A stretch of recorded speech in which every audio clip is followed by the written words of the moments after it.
Gloire à Dieu. On continue notre étude sur le royaume de Dieu, puis on est en train de regarder différents sujets qui font partie des devoirs des citoyens des cieux, du devoir des chrétiens. Dans notre vie présente, Dieu s'attend à ce que ses enfants marchent dans certaines affaires qui sont un devoir. Tu ne peux pas, marcher contraire à ces principes-là. On est rendu au 6e point qu'on regarde aujourd'hui. Puis vous allez voir que autant que le Seigneur nous dit de s'aimer les uns les autres, puis qu'on doit aimer Dieu, s'aimer les uns les autres, Dieu nous demande d'haïr des choses. Autant qu'on ait le cœur rempli d'amour pour certaines choses, autant qu'il faut avoir le cœur rempli de haine pour certaines autres choses. Puis ça, c'est à développer, parce que c'est pas automatique. Parce que les choses qu'il nous demandent d'haïr, c'est des choses qu'on aimait avant. Des choses que Dieu haït lui aussi. Puis c'est bizarre de dire, on dit tout, Dieu est amour, puis il n'y a pas de ténèbres en lui, mais Dieu y haït des choses quand même. Puis il nous demande d'haïr ces choses-là parce qu'on est comme lui. On doit devenir comme lui. Si on n'est pas rendu, on marche pour le devenir. Le sujet qu'on va voir aujourd'hui, c'est le devoir de détester Satan, le monde et les péchés de notre chair. C'est des choses que le chrétien a comme devoir. Il faut qu'il y ait de la haine de cela si tu veux t'en sortir. Notre vie spirituelle, notre marche dans le Seigneur, dépend de comment est-ce qu'on va prendre ce qui est dit là. Si pendant notre vie chrétienne, on se met à aimer le diable puis ses œuvres, puis on commence à aimer le monde puis ses péchés, puis aimer les péchés de notre chair, bon, on est fall-ball. Quand je dis fall-ball, ça veut dire on compte pas le but, on n'atteint pas les buts, puis on risque de se perdre, c'est sûr. Parce que le chemin du Seigneur, c'est l'amour de ce que Dieu veut, l'amour de ce que Dieu aime, marcher dans ce que lui s'attend de nous. On va voir qu'il y a des passages qui nous disent expressément de ne pas aimer Satan, de ne pas aimer le monde, puis de ne pas aimer les péchés de notre chair. C'est déjà dit dans le Nouveau Testament. Savez-vous que pendant que nous vivons tranquillement, là, les chrétiens veulent pas, on vit notre petite vie, notre petit train-train. Moi, je suis rendu à ce moment 63 dans pas long. J'ai vécu des moments de petit train-train. Ma vie avance, puis on fait nos petites affaires, on va travailler, on mange, on va à l'église, tout ça. Les ennemis de Dieu, parce que Dieu a des ennemis, c'est pas que Dieu voulait des ennemis, mais c'est devenu des ennemis de Dieu, parce qu'il y a comme une rébellion qui s'est faite. Les ennemis de Dieu, eux autres, sèment leur méchanceté, ils ralentissent l'Église, puis même ils détruisent parfois ce que Dieu fait. Les ennemis de Dieu continuent à travailler, même si nous autres, on vit dans des petites routines, puis on ne voit pas grand-chose passer devant nos yeux. On vit dans notre routine, là, on ne se rend pas compte toujours de ce qui se passe, puis les ennemis de Dieu continuent à faire leur ravage, à détruire tout ce qui est autour. Eux autres, ils ne chôment pas. Dans Matthieu 13, le verset 25, ça dit que le maître, c'est une parabole, mais il y a une grande vérité là-dedans. Qu'il y avait un champ, le maître avait semé du blé, puis pendant que les gens dormaient, son ennemi vint puis sema de l'ivraie parmi le blé. Là, on parle d'une action du monde ennemi de Dieu. On parle particulièrement du diable dans ce passage-là, en partant. Le diable, puis ses sujets, parce qu'il y a des gens qui sont dominés par le diable, viennent puis ils sèment de l'ivraie dans le champ de Dieu. C'est pas Dieu qui a semé l'ivraie, c'est le diable. On voit que même si Dieu fait le bien, puis il fait des choses, il sème le blé, il y a du monde sauvé, il y a du fruit dans leur vie, tout ça, il va y avoir de l'ivraie qui va être là, puis que c'est pas Dieu qui a mis ça, puis ça combat, ça l'affecte. Des fois, il y a même une parabole qui dit l'ivraie est tellement poussée qu'elle a empêché le blé de pousser puis porter son fruit. Ça veut dire que le monde des ténèbres font des choses qui bloquent l'action de Dieu dans cette vie. Tout ça pour dire que le monde ennemi de Dieu, ce qui est ennemi de Dieu, continue à travailler 24 sur 24, 7 jours par semaine pour essayer de démolir ce que Dieu est en train de bâtir.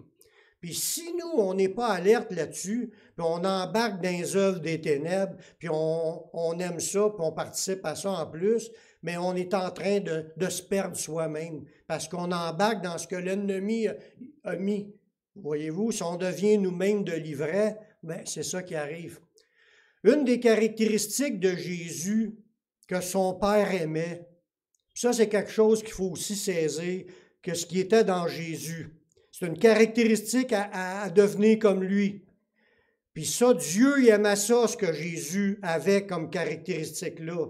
Jésus, il aimait le bien, puis il haïssait le mal. Jésus aimait le bien, puis il haïssait le mal, tellement que toute sa vie, il a combattu le mal, puis il n'a pas embarqué dans aucune chose mauvaise. Parce que lui, il était sans péché. C'est une preuve qu'il a toujours combattu, il a toujours résisté. Le mal était là autour de lui, la même chose qui peut être autour des apôtres, la même chose qui peut être autour de tous les habitants de la terre depuis le début. Le diable est là, ça n'est un ennemi de Dieu. Le monde est là, puis la chair est là, mais Jésus n'a pas tombé dans rien de mal parce qu'il aimait le bien, puis il haïssait le mal. On voit ça dans Hébreux, chapitre 1, verset 9. En parlant de Jésus, ça dit « Tu as aimé la justice, puis tu as haï l'iniquité. » On voit que Jésus avait de la haine pour certaines choses. C'est pas juste de l'amour qu'un chrétien doit avoir. Il doit avoir la partie de haine de ce qui est mauvais. C'est ça qui va donner de la force aux chrétiens à pouvoir résister. Si on aime l'iniquité, si on aime les péchés, c'est sûr qu'on ne combat pas fort. Vrai ou faux? Si on aime ça, on va tomber dedans facilement. Si on haït le péché, comme Jésus haïssait le péché, il était capable de dire non. Parce qu'il haïssait ça, c'est pas quelque chose qu'il aimait, il tombera pas là-dedans. Puis je pense que c'est un point qu'il faut avancer dans ce point-là. La parole de Dieu nous enseigne que nous, les chrétiens, nous devons être des personnes qui haïssent aussi toute forme de mal. On voit ça dans Romains chapitre 12, le verset 9. Ça dit que la charité soit sans hypocrisie. Ayez le mal en horreur. Attachez-vous fortement au bien. Là, on voit une ligne où ce que Dieu veut nous emmener. Les chrétiens sont appelés à avoir en horreur. En horreur, là, t'es plus juste, j'aime pas ça. Ça, j'aime pas ça, c'est trop relatif. Mais avoir ça en horreur, c'est laid, j'en veux pas de ça. Avoir le mal à un point que quand tu le vois, ça t'écœure au bout, ça pue, c'est laid, c'est quelque chose que jamais, c'est comme vouloir piler dans des excréments. Il n'y a pas personne qui aime ça, là. Puis quand tu vas en voir, tu vas te passer à côté. Mais haïr le mal de cette façon-là, il faut arriver à cela, frères et sœurs. Sinon, si le mal, on aime ça, le mal, ce mal-là, n'importe quel mal, si on aime le mal, ben ça, on va devenir amis avec ça. Bon, c'est sûr qu'on va rester dedans, puis ça ne nous dérangera pas, on aime ça. On va parler de certains groupes ennemis de Dieu parce que il y a différents groupes de cela. Puis il y a des versets qui parlent spécifiquement pour ces groupes-là, chacun de ces groupes-là. Puis il faut les discerner si on veut vraiment commencer à tasser ça de nos vies. Je sais que ceux qui font longtemps qu'ils sont chrétiens ont déjà entendu ces affaires-là, mais faut toujours se rappeler les choses. L'apôtre Pierre dit, « Je ne cesse de vous répéter ces choses, car cela est salutaire pour vous. » Paul qui disait ça, Pierre qui disait ça, je pense. On va parler de ces groupes-là, ennemis de Dieu, qui sont vraiment cernés comme étant des ennemis. Dieu pointe là-dessus dans sa parole, puis dont le Seigneur nous met en garde, puis nous demande surtout de ne pas les aimer, ni de fraterniser avec cela. Il n'y a pas de fraternité possible avec ces groupes ennemis de Dieu-là. Il n'y a pas de fraternité possible sans qu'il y ait des conséquences sur notre vie spirituelle. Le premier point, vous le savez, Dieu nous demande d'haïr le monde occulte, le monde des ténèbres. On parle du diable, ses démons, puis tout ce qui découle du monde spirituel, tout, que ce soit la sorcellerie, la magie, les astrologies, les sciences occultes, peu importe les sortes, toutes les pensées modernes qui égarent le monde, comme le Nouvel Âge, la science, il y a des bons points dans la science, puis il y a des mauvais points dans la science. Quand ça prêche l'évolution, là, puis tout le Big Bang, toutes des affaires que c'est des théories, puis des théories pas prouvables, puis ils peuvent se faire des idées, mais quand c'est du mensonge, peu importe c'est quoi le mensonge, c'est faux. Les religions, il y a juste le chemin de la parole de Dieu, la Bible, l'enseignement de Jésus qui est valable devant Dieu présentement. Tout le reste, c'est des religions, c'est fait par des hommes, puis inspiré par des démons. Je sais que c'est en a que ça leur fait mal d'entendre cela, mais la minute que les interprétations de certaines idées de religion, là, si ça va à l'encontre de certains versets de la Bible, c'est du mensonge. Puis le père du mensonge, c'est le diable.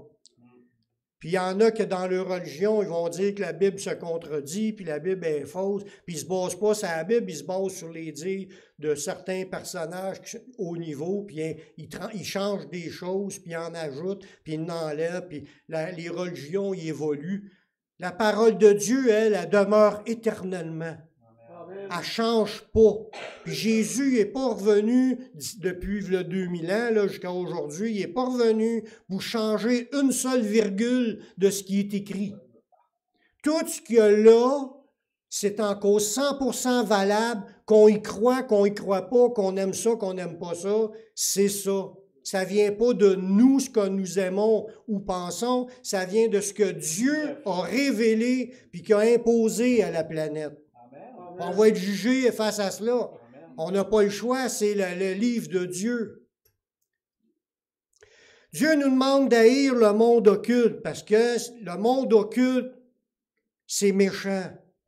C'est très méchant. Le plus grand ennemi de Dieu, c'est celui qui attaque tous les êtres humains. On était nous-mêmes ses victimes avant de venir au Seigneur. On était sous l'empire du diable, sous l'empire du péché, enchaînés par des esprits dans toutes sortes de mensonges, toutes sortes de faussetés qui nous faisaient marcher loin du Seigneur, puis qui nous gardaient captifs dans les ténèbres. Le diable agit sur l'ensemble de l'humanité. Il y a un verset qui dit « Le monde entier est sous la puissance du malin ». Dans le psaume 143, le verset 3, ça dit « L'ennemi poursuit mon âme. Il foule à terre ma vie. Il me fait habiter dans les ténèbres, comme ceux qui sont morts depuis longtemps. » On voit dans cette déclaration-là comment est-ce que quelqu'un qui est sous l'empire de cet ennemi-là, t'es mort, t'es écrasé, t'es défaite, puis il te foule, il foule à terre, il te foule à ses pieds. Il écrase l'ensemble de l'humanité, puis c'est un cruel tyran. Cet ennemi-là, le diable, il essaie de détruire l'humanité, il essaie de détruire tout ce que Dieu a fait, mais il essaie de détruire en particulier le peuple de Dieu, les chrétiens. Il essaie de défaire tout ce que Dieu fait. La terre ne lui appartient pas, mais il est là pour essayer de troubler, puis déranger, puis il mène le monde à la destruction. Dans Jean 10, Jésus avait donné ses caractéristiques. Le voleur, en parlant de voleur parce qu'il vole tout ce que Dieu a fait, ne vient que pour dérober, égorger et détruire. En comparaison avec Jésus, Jésus dit, « Moi, je suis venu afin que mes brebis aient la vie et qu'elles soient dans l'abondance. » Voyez-vous, l'action de cet ennemi-là, c'est de voler le monde, les égorger puis les détruire. Lui-même, sa condamnation est signée. C'est juste une question de temps que les huissiers du Seigneur le ramassent puis le jettent dans sa cellule éternelle. Alléluia. En attendant, il est encore libre, puis Dieu le laisse faire parce qu'il y a des choses qui doivent s'accomplir de ce qui a été annoncé. Puis Dieu, sans que le diable s'en rende compte, Dieu s'en sert dans son plan. Dieu, on voit qu'on a affaire à un Dieu tout-puissant. En tant que chrétiens, nous ne devons pas être partagés entre Dieu et le diable. On ne doit pas aimer Dieu et aimer ce qui appartient au diable. On ne doit pas s'abreuver de Dieu puis de s'abreuver de ce qui appartient au diable. Parce que, veut pas, le diable continue à déverser toutes ses folies, tous ses mensonges, toutes ces affaires qui piègent les gens, puis ils agissent avec une puissance, ils ont une puissance surnaturelle, les démons, pour rendre captifs ceux qui fraternisent avec eux autres. C'est pour ça que nous, on ne peut pas se permettre de frôler ce que lui fait, puis de fraterniser avec cela. Parce que tu fraternises avec ça, c'est sûr, tu donnes accès au diable. La Bible, elle nous demande, garde de cela. Tu peux être chrétien, puis ouvrir des portes au diable, puis tu t'en rends pas compte. Puis après ça, tu es pogné. Après ça, tu as besoin d'une autre délivrance du Seigneur. Mais le Seigneur, il est riche en miséricorde. Il est capable de nous délivrer en autant qu'on lui demande la délivrance. Mais si on aime où ce qu'on est, on aime le péché, on aime cette ambiance-là qu'il nous procure, mais c'est sûr qu'on est gravement atteint. Tant qu'on n'arrive pas à haïr cela, à rejeter cela, à demander le secours de Dieu pour s'en sortir, on peut rester longtemps dans des affaires que le diable nous a piégées. On peut même mourir dans cela. Mourir spirituellement, puis mourir de mort, là, dans un état piégé, puis comme dominé par les puissances des ténèbres. Dans 1 Corinthiens, chapitre 10, le verset 21, l'apôtre Paul le dit, « Vous ne pouvez boire la coupe du Seigneur et la coupe des démons. » On voit que Paul est en train de s'adresser à des chrétiens qui buvaient à la coupe des démons. Quand on parle de la coupe du Seigneur, on parle le corps et le sang, de partager le corps et le sang pour démontrer qu'on est dans la communion avec Dieu. Tu ne peux pas dire que tu bouilles à cette coupe-là, puis après ça, tu t'en vas dans un temple d'idoles, puis là, tu bouilles aux choses idolâtres de cette religion qui est une religion satanique. Il dit que les idoles, ça n'existe pas, mais ce qu'il y a en arrière de l'idole, c'est des démons. Fait que quand tu vas dans ces temples-là, tu participes à ces services-là, tu es en train de boire aux démons. Puis il dit, tu ne peux pas, en tant que chrétien, dire que tu bois aux choses de Dieu, puis que tu bois aux choses des démons. Il n'y a pas rien de commun entre les ténèbres et la lumière, entre la puissance de Satan et la puissance de Dieu. Il n'y a rien de commun. Il n'y a rien qui est fait pour aller ensemble. C'est deux mondes complètement séparés, puis qu'on doit se décider à quel bord qu'on va, soit avec Dieu, soit avec le diable. Amen. L'apôtre Paul nous met en garde des alliances faites avec ce qui appartient au diable. Dans 2 Corinthiens 6, à partir du verset 14, ça dit « Ne vous mettez pas avec les infidèles sur un joug étranger. » Un joug, là, c'est quand tu fais un attelage là, sur les taureaux, tu mets un attelage en bois, puis là, il traîne la charrette. Mais il y a des jougs à 2 taureaux. Puis nous autres, on s'attelle sur un bord, puis qu'il y aura des étrangers. Un attelage avec des gens idolâtres, des gens qui sont dans des débauche, dans le péché. Faire des alliances, faire des pactes, participer aux mêmes choses qu'eux, c'est ça que ça veut dire dans un sens. On fait les mêmes affaires ensemble, bras dessus, avec du monde qui n'appartiennent pas à Dieu. C'est ce que ça dit. De ne pas se mettre avec les infidèles. Les infidèles, c'est les non-croyants, les non-sauvés, les ceux qui marchent dans le péché. De se mettre sous un joug qui est étranger. On ne s'attellera pas pour participer à des religions, là. Quel rapport il y a entre la justice et l'iniquité? Ou qu'est-ce qu'il y a de commun entre la lumière et les ténèbres? Quel accord qu'il y a entre Christ et Bélial? Il n'y en a pas d'accord entre Dieu et le diable. C'est un ennemi de Dieu. Il n'y a rien d'accord entre les deux. Quelle part a le fidèle avec l'infidèle? Dieu, il veut marcher avec nous, frères et sœurs. Dieu veut marcher avec nous. Il veut qu'on soit en contact avec, rempli du Saint-Esprit, rempli du fruit de la lumière, rempli de sa puissance, sa force, ses bénédictions. Il n'y a rien de commun, là. Ce n'est pas le temps de commencer à boire aux choses du diable, puis de vouloir participer à son onction de puissance maléfique. Peut-être font des gros miracles dans leur affaire.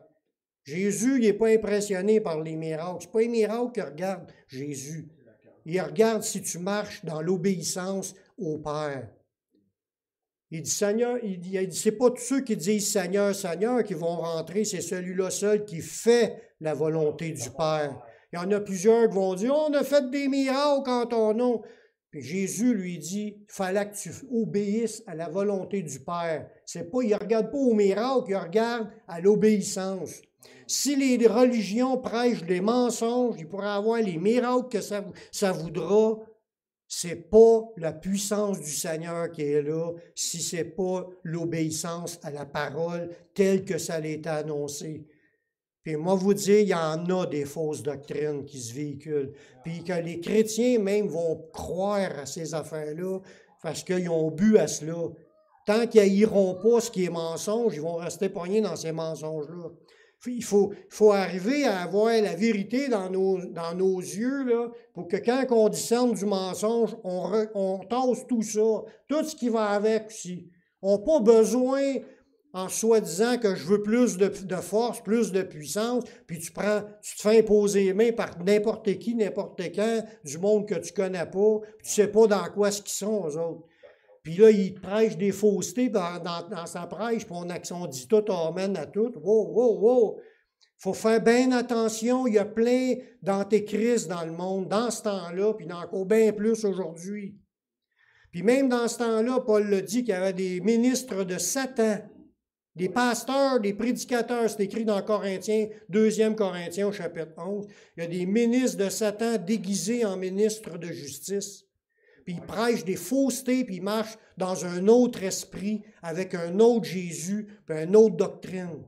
C'est la scène de Dieu qui compte. Les choses du diable, on n'en veut pas. Mais quand on a mentionné tantôt des choses que le diable faisait, il ne faut pas oublier que l'endroit le plus accessible pour les choses sataniques aujourd'hui, là, qui sont rentrées dans les maisons, c'est la télévision et les ordinateurs. Il y a tellement de films qu'il y a que des choses sataniques dedans, là. C'est quasiment dur d'en trouver des films qu'il n'y en a pas, là. Parce que même des films pour enfants, il y en a. Ça veut dire, on va-tu aimer? On peut-tu dire qu'on aime ça? C'est la même chose pour les jeux dans les ordinateurs ou faire des recherches directes dans les sites. Il y en a plein, là. Il y a plein d'affaires qui touchent à la magie, à la sorcellerie, puis aux sciences occultes, puis plein. Puis que des fois, on n'a pas la haine de cela, puis on embarque là-dedans, puis on fait cela, puis on ne se rend pas compte qu'on est piégé, puis notre vie est paralysée.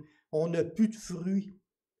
On n'a plus de fruits dans notre vie pendant des périodes tant qu'on ne se repent pas, puis qu'on change pas de direction.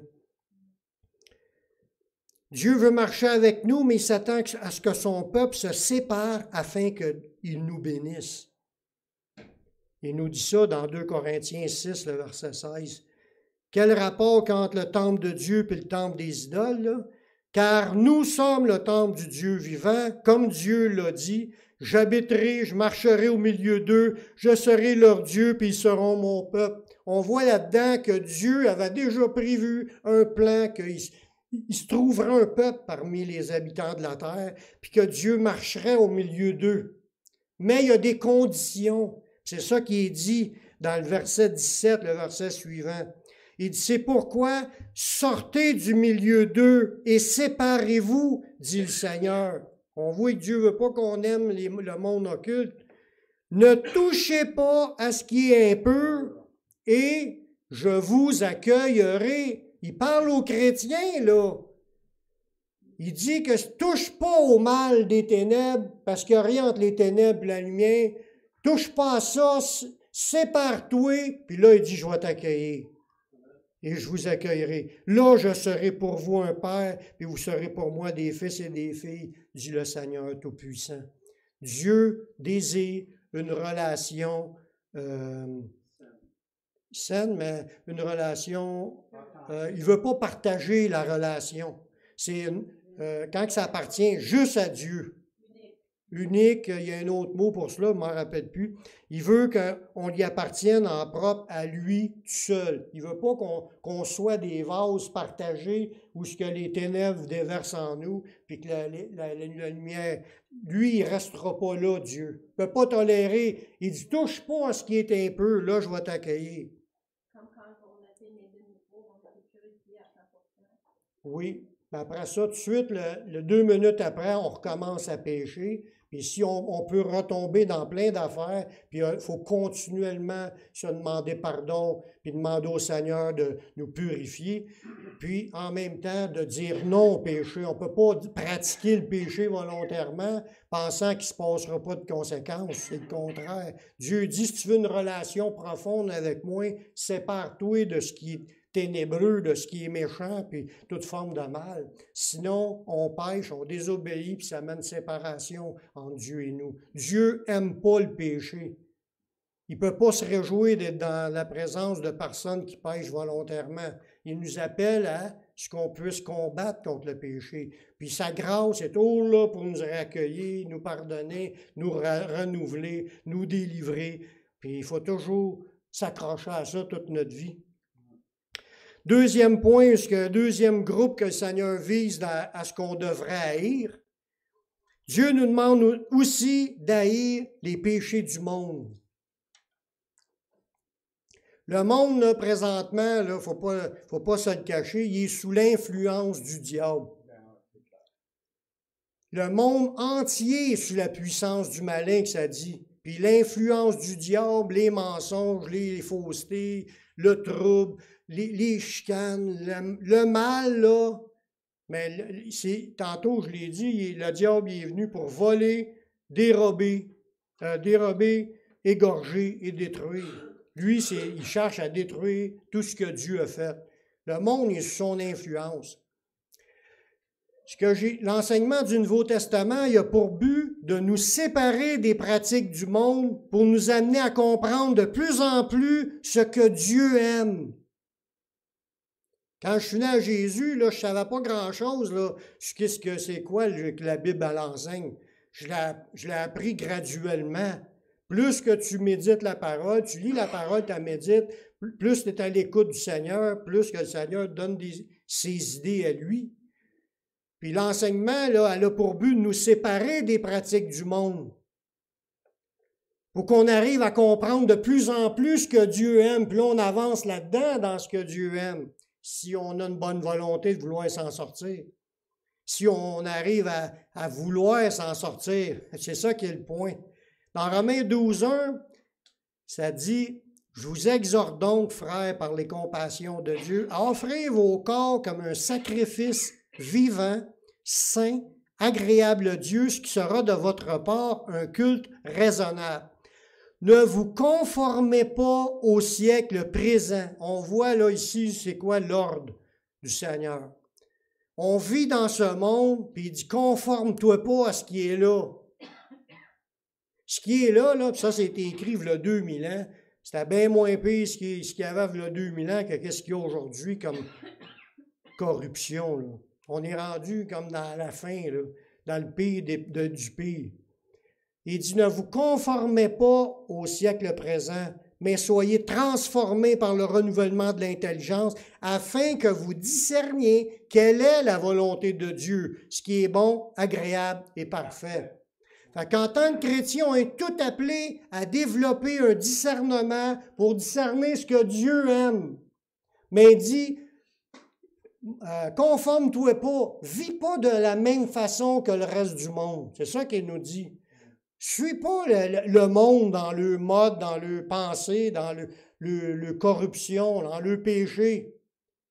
C'est un monde qui est ignorant des choses de Dieu. Le monde ne sait rien de la vie de Dieu, à moins que tu ailles te nourrir de la Bible. Là, tu vas apprendre des choses. Mais en règle générale, le monde vit une vie complètement à l'opposé de ce que Dieu s'attend de ses créatures. Surtout que le monde, dans leur égarement, se sont donné une foule de religions qui les amènent nulle part. Parce qu'il n'existe pas, ces dieux-là. Il n'y a qu'un seul Dieu, puis c'est le Dieu qui s'est révélé dans la parole de Dieu. C'est pas moi qui invente ça, je fais juste vous ramener ce qui est écrit. Mais on a un choix en tant que chrétien. Il nous dit « conforme-toi pas », puis cherche à être de plus en plus éclairé dans ce que Dieu aime. Mais si je ne le fais pas, qu'est-ce qui va arriver, vous pensez? Si je fraternise avec les choses du monde qui appartiennent au diable en passant, parce que le monde s'est donné au diable, mais tu peux pas fraterniser avec le monde, je ne parle pas des humains comme tels, là, je parle du péché qui est dans le monde. Tu ne peux pas fraterniser avec le péché qui est dans le monde pensant que ça n'affectera pas ta vie chrétienne. Si, tantôt, ça a dit « touchez pas à ce qui est impur », c'est dans tous les aspects. Tout ce qui est péché, c'est de l'impureté, c'est sale. Les chrétiens qui pataugent dans la saleté de ce monde, dans les corruptions de ce monde, c'est ceux qui vont devenir sales. Puis s'ils deviennent sales, mais ils sont souillés, ils ont besoin d'être purifiés pour s'en sortir. Notre âme est souillée, ça affecte notre relation avec Dieu. Jésus, en nous rachetant, il n'a pas voulu nous retirer du monde, mais il veut nous préserver, il veut qu'on soit préservé du mal qu'il y a dans le monde. C'est ça que Jésus a dit dans Jean 17, au verset 15. Il priait à son Père, il a dit « Je ne te prie pas de les ôter du monde, mais de les préserver du mal. » Le mal, il est là dans le monde. Puis on est envoyé dans ce monde pour aller briller, pour aller répandre la bonne nouvelle, pour aller annoncer le salut, pour que le monde puisse se repentir, puis se tourner vers Dieu, puis changer de camp, naître de nouveau, puis changer de camp, faire partie du royaume des cieux. Fait que nous, notre mission, c'est d'y aller dans le monde. Jésus a dit à son Père, enlève-les pas du monde, fais juste les préserver du mal. Fait que le chrétien doit développer la haine des choses mal. Comme on l'a dit tantôt, ça disait de s'attacher fortement au bien et ayer le mal en horreur.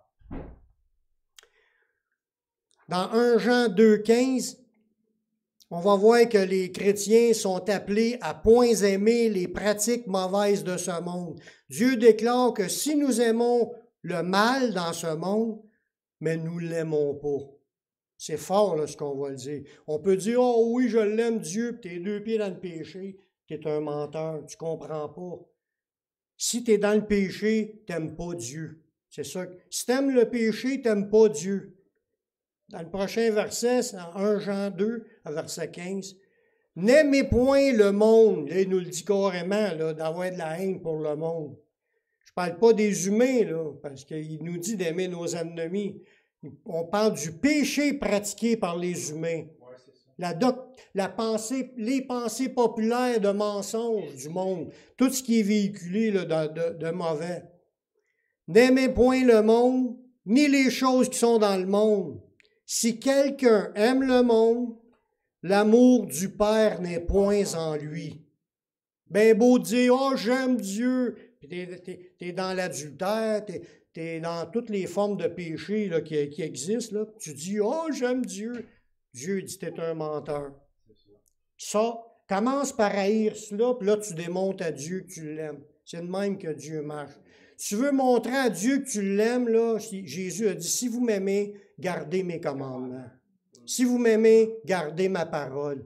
C'est de même qu'on y prouve qu'on l'aime. C'est pas juste des lèvres, c'est tu te mets à haïr ce que tu peux avoir tombé dans des affaires, mais tu haïs ça, tu veux t'en sortir. Tu ne peux pas dire j'aime ça, puis continuer à patauger dedans volontairement, en disant en plus, c'est pas grave. On est en train en plus d'entraîner les autres qu'on est en train de dire c'est pas grave, puis là, tout le monde se dit c'est pas grave, tout le monde rentre là-dedans, puis l'Église, parce que c'est arrivé qu'il y a des églises qui ils faisaient des parties de sexe dans l'Église. C'est arrivé. Mais c'est pourquoi? C'est parce qu'il a commencé par un qui l'a fait, puis l'autre, ils ont tout aimé ça, puis tout le monde embarquait là-dedans, puis tout le monde prêche qu'une fois sauvé, toujours sauvé, donc c'est pas grave, puis on pratique ça, puis tout le monde sont dans des parties de sexe. Mais ça, c'est sûr qu'il était dans un mensonge, la doctrine était fausse tout en partant, parce que Dieu haït ça, puis on est appelé à haïr cela, puis à rejeter ces vies-là. Puis il faut vraiment prendre position, sinon on est aveuglé puis on marche dans l'esprit du diable. On s'en rendre compte. On se pense bien correct, puis au bout de la ligne, c'est plus Dieu qui est là du tout quand tout le monde est embarqué là-dedans.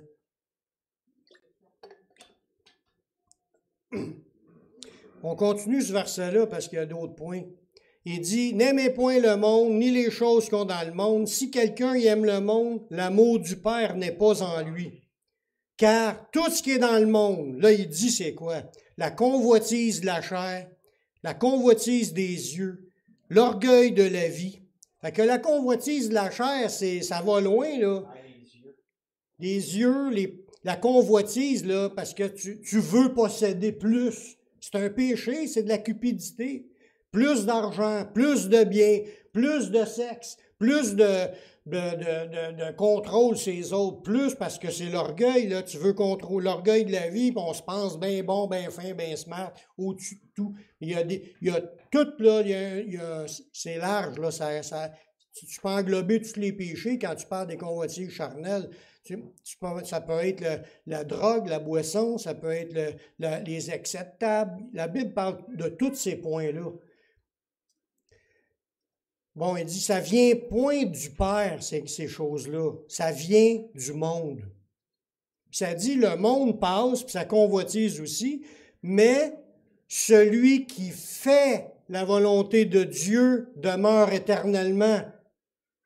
On ne voit pas juste celui qui croit en Jésus demeure éternellement. Oui, c'est écrit dans un autre verset, mais quand on interprète, il faut aller chercher aussi l'autre verset, que tu n'as pas juste à croire, il faut aussi que tu fasses. Il faut que tu sois rentré dans le chemin de l'obéissance. On voit le larron, ça la croix. Il a pris position, il ne s'est pas fait baptiser, il est mort tout de suite après. Il n'a pas fait de grands œuvres, il est sauvé. Mais s'il aurait débarqué, il aurait marché avec Jésus. Jésus voyait une foi en lui, qu'une foi sincère, que s'il aurait débarqué de la croix, il aurait été un gars engagé à prendre position pour Jésus. Parce que juste des votes, Jésus n'a pas besoin. Ce n'est pas des votes qu'il veut. Il veut des personnes engagées qui se repentent. Se repentir, là, c'est ça qui est à l'appel des premiers disciples. Repentez-vous, puis convertissez-vous. Puis là, c'est l'engagement des gens pour suivre Jésus. Amen. Amen. Les pratiques de ce monde impie vont complètement à l'encontre de ce que Dieu a demandé. Puis celui qui aime le mal dans ce monde se rend ennemi de Dieu. C'est fort. Dans Jacques 4,4, il parle à des chrétiens, là. Adultères que vous êtes. Ne savez-vous pas que l'amour du monde est inimitié contre Dieu?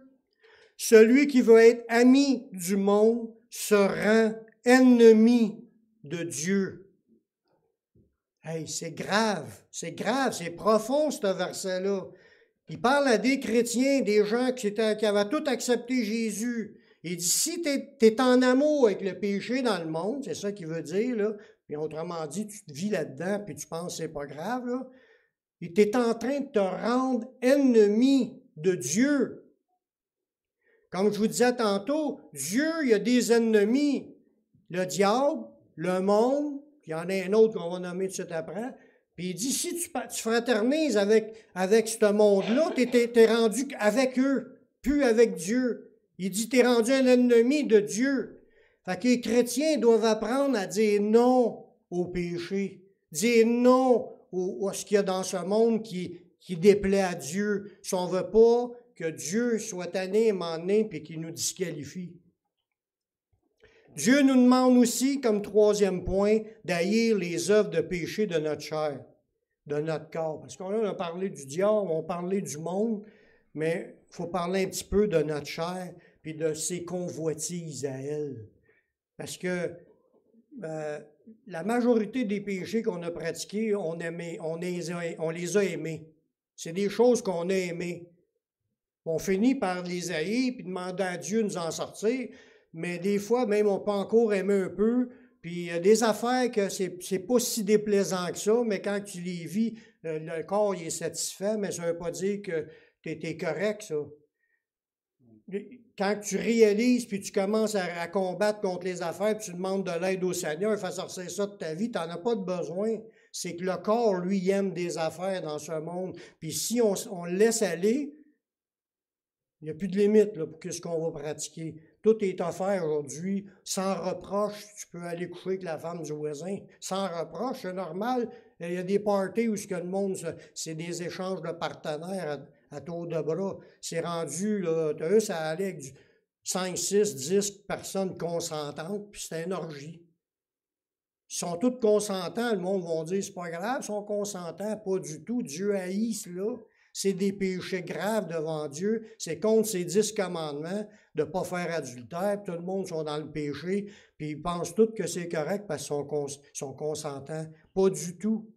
Dieu, il n'est pas consentant. Puis si on veut marcher, comme qu'on a chanté tantôt, purifie mon cœur, rends-moi aussi peu que l'or et l'argent. Je choisis d'être saint, consacré, puis de marcher dans une vie de pureté, de sainteté, là, comme Dieu s'attend. C'est ça qu'on a choisi. Amen. Amen. Un autre ennemi de Dieu, c'est l'amour que nous portons envers les péchés de notre corps. Dans Romains 8,5, ça nous dit, « Ceux en effet qui vivent selon la chair s'affectionnent aux choses de la chair. » L'affection, savez-vous, c'est quoi? C'est de l'affection. T'aimes. Il n'y a pas. T'aimes la chair.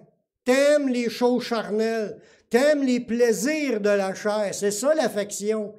Tu fais de l'affection à quelqu'un, tu l'aimes, tu la minouches, tu lui fais des câlins, tu lui donnes des becs, mais il y en a qui sont en affection envers leur péché, envers leur corps, envers les choses que la chair va produire. C'est ça qui est le point qui est écrit là. Puis là, il appelle ça « vivre selon la chair ». Parce qu'elle, tout ce qu'elle veut, tout ce que ça y tente, tout ce qu'elle prend plaisir, mais l'autre, s'il marche là-dessus, puis il écoute tout ce qu'elle veut, mais il va minoucher sa chair, puis il va la laisser aller dans tout ce que sa chair désire. Ça nous dit, ceux qui s'affectionnent aux choses de la chair, ça dit, ceux qui vivent selon la chair s'affectionnent aux choses de la chair. Fait que c'est comme une fois que tu rentres là-dedans, là, ça va loin. Tu vas t'affectionner, tu tombes en amour, puis tu vas flatter ton corps dans toutes les choses. C'est pour ça que Paul lui disait, je traite durement mon corps. Il n'affectionnait pas son corps, il n'y avait pas d'affection, puis il minouchait son corps. Lui, il dit, je traite durement mon corps, je le tiens assujetti, de peur d'être rejeté après avoir prêché aux autres. Il avait un contrôle sur son corps, puis il se dominait, il se laissait pas aller à tout ce que sa chair, ça y tentait. C'était un gars comme tout le monde, ici. Jésus avec, c'était un gars comme tout le monde. Il a traité durement son corps, puis il l'a tenu assujetti, qui n'a jamais tombé dans aucun péché. Ceux qui vivent selon l'esprit s'affectionnent aux choses de l'esprit. Là, il met comme deux possibilités dans la vie chrétienne, comme deux groupes. Il y en a qui s'affectionnent aux choses de la chair, puis il y en a d'autres qui s'affectionnent aux choses de l'esprit. Quand tu es affectionné aux choses de l'esprit, t'en parles. Ça paraît, là. Tu vas parler du Seigneur, tu vas prier, tu vas vouloir louer le Seigneur, tu veux être avec des chrétiens, tu veux aller évangéliser, tu veux tout ce qui est des choses du Seigneur, tu es affectionné aux choses de l'esprit. Fait que tout ce qui est écrit dans la Bible, tu es là-dedans, tu crois à ça. Ceux qui vivent selon la chair, ils vont te parler de char, ils vont te parler de bateau, ils vont te parler de leur voyage dans le sud. Il va parler de ce qu'il a mangé hier, puis c'est toutes les choses de l'humain. La nouvelle tondeuse. C'est vrai, c'est de même, tu peux les reconnaître, mais frères et sœurs, il n'y a pas de personnes qui sont appelées à vivre dans les choses du monde quand tu es chrétien. On est tous appelés à s'affectionner aux choses d'en haut. Ça nous le dit dans d'autres versets aussi. Affectionnez-vous aux choses d'en haut, où ce que Christ est assis à la droite de Dieu. Parlez de Jésus, entretenez-vous par les psaumes, des hymnes, des cantiques spirituels, chantant et célébrant de tout votre cœur les louanges du Seigneur. À l'Église, il va vous parler, on a une soirée de louanges. Yeah! C'est mes soirées préférées. C'est de même que ça devrait être. On est affectionné à aller, on va évangéliser après-midi. Yeah! On va répandre la parole de Dieu. L'affection de l'esprit. Tu vas être attiré dans tout ce que les choses de Dieu. Amen. Puis en passant, il y a de l'évangélisation après-midi à Saint-Constant. On va dans le parc, clairement, puis moi, on va jouer de la musique, puis il va y avoir du monde, avec l'église de Baptiste de Saint-Constant. Lorsque nous aimons les péchés de notre corps, nous ne plaisons pas à Dieu. On devient ennemi de Dieu. Romains 8, à partir du verset 7. Car l'affection de la chair est inimitié contre Dieu. C'est le même mot que dire ennemi. Tu n'es pas ami avec Dieu. Tu n'es pas ami avec Dieu quand que tu as de l'affection pour tes péchés. Parce qu'elle ne se soumet pas à la loi de Dieu. Puis qu'elle ne le peut pas. Fait que si tu marches dans les choses charnelles de tes péchés, là, ben tu ne plais pas à Dieu. C'est pour ça que le chrétien est appelé à haïr les péchés. Je sais qu'il y en a des... Je ne dis pas ça pour ici, mais il y en a qui aiment leurs péchés. Comme un exemple, quelqu'un qui aime la pornographie. Puis il retourne, puis il aime ça, puis il retourne, il aime ça. Il est pogné, il est esclave. Le diable a le contrôle sur lui. Le monde lui offre cela gratuitement, puis il en profite. Puis son corps, lui aussi, il aime ça. Puis il ne cherche pas à s'en sortir. Il aime ça. Mais là, tu es rendu ennemi de Dieu si tu ne combats pas. Tu n'as pas le choix. Quand tu es chrétien, tu ne peux pas rester là. Ça, je nomme ce péché-là, mais tous les péchés sont comme cela. Il faut que les chrétiens abandonnent leurs péchés. Leur convoitise des yeux, tout à l'heure qu'on parlait, là, celui qui se promène puis qui regarde toutes les filles puis il déshabille quand il se promène. Là. Mais tout le monde peut être pogné de ça. C'est un péché, puis il faut arrêter, puis il faut même si ça soit une fille qui regarde les gars, c'est la même affaire, là. C'est les convoitises des yeux, mais convoitises des yeux, c'est aussi de vouloir posséder les choses des autres, là. Tu ne convoiteras point, c'est un des 10 commandements de Dieu. Regardez bien dans Romains 8, le verset 7, « L'affection de la chair est inimitié contre Dieu parce qu'elle ne soumet pas. » Fait que Dieu, ce qui s'attend, c'est qu'on soumette à sa loi, sa parole. Il veut qu'on obéisse, mais quand on aime nos péchés, on ne se soumet pas. Puis ça dit au verset 8, « Or, ceux qui vivent selon la chair ne sauraient plaire à Dieu. » Tu ne peux pas plaire à Dieu.